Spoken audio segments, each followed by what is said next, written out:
It's possible on the majority of the Smeg ovens to have a pizza stone located in the base of the oven, and in fact on some of the design aesthetics it comes as standard. Now, Italians are well known for their pizza, and what the pizza stone allows you to do is to create the authenticity of a traditional pizza stone oven and cook pizza within 4 to 6 minutes. So it's really simple to make a pizza yourself. Just a mixture of bread flour and pasta flour is my best recipe. And we just combine that with a bit of yeast, oil and some water. And I have my dough here already proved and ready to go. So the first stage of making the pizza, of course, is to roll it out. So we're just going to put a little bit of flour on our rolling pin and a little bit of a push, a turn, a push, and a turn, and you can see those lovely bubbles from the proving process that are in the dough. Now, those bubbles are important to create that fabulous blistering effect that you'll get on the stone.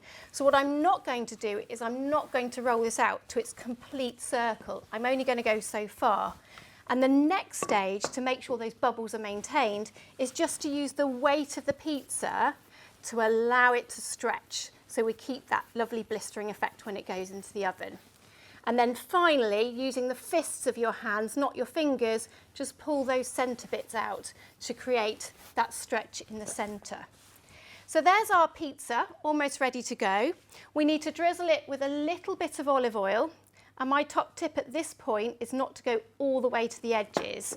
And the same applies when you're putting your passata on top. Now, the combination of passata and a little bit of oil is really going to help with that crispy base. And we're just going to use the back of the spoon to just take it, again, almost to the edges, but not always right to the edge. Okay, so that's looking pretty good. Next thing we need to do is add a little bit of parmesan. That's going to give us that saltiness that we want on the pizza. Italians are famous for their parmesan, and in fact, in Smeg, we actually have our own parmesan. So check out some of those because it's really, really good. We have a 12, a 24 and a 36 age parmesan. So real foodies as well as for the appliances. So the next thing is to put a little bit of mozzarella. Notice I'm not going too mad with the toppings on my pizza. Something we're quite famous for in the UK is overloading our pizza, which means it doesn't crisp and cook the filling at the same time. Top it with a little bit of salt, not too much because there's a bit of salt in the dough already. And finally, a little bit of black pepper. Now our pizza is ready to go in the oven, and we're not going to put the meat onto it just yet. We're going to put the meat right at the very end, the true Italian way of cooking a pizza. Now what I have here is the pizza paddle, which is also another accessory. It makes it very easy for taking the pizza in and out of the oven. And whilst it's in its extended version here, it's very easy to store it with the handle flat as well. But we'll push it and lock it into place, and then we'll take the pizza off the work surface and ready to go into the oven. Any excess flour, just brush it off the sides because our stone is going to be really hot and we don't want it to burn when it goes into the oven. So we're going to place it into our oven just here.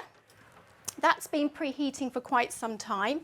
And like I said, it's going to take about 4 to 6 minutes to cook. Now, why does it take 4 to 6 minutes and only that short period of time? That's because we're using an oven temperature of 280 degrees.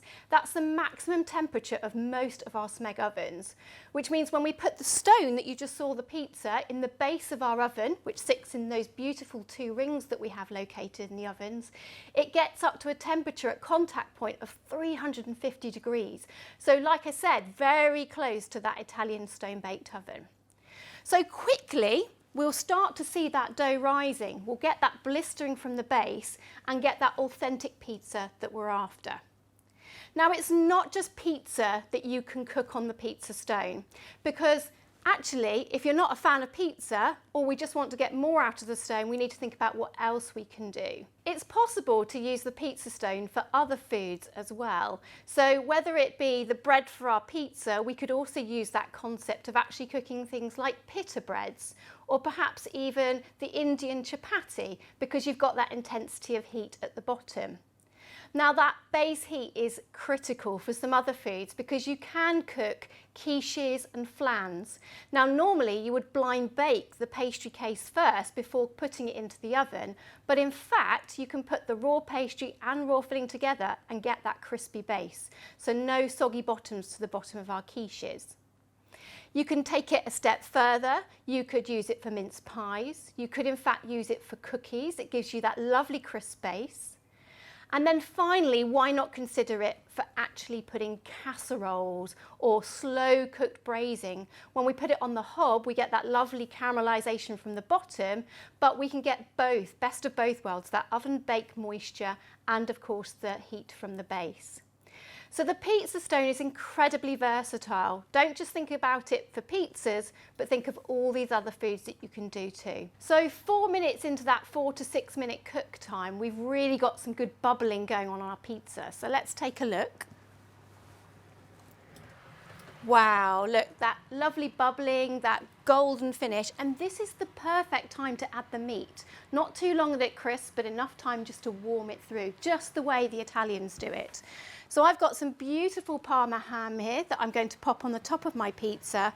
And like I say, just a couple of minutes to finish off the pizza to its complete result.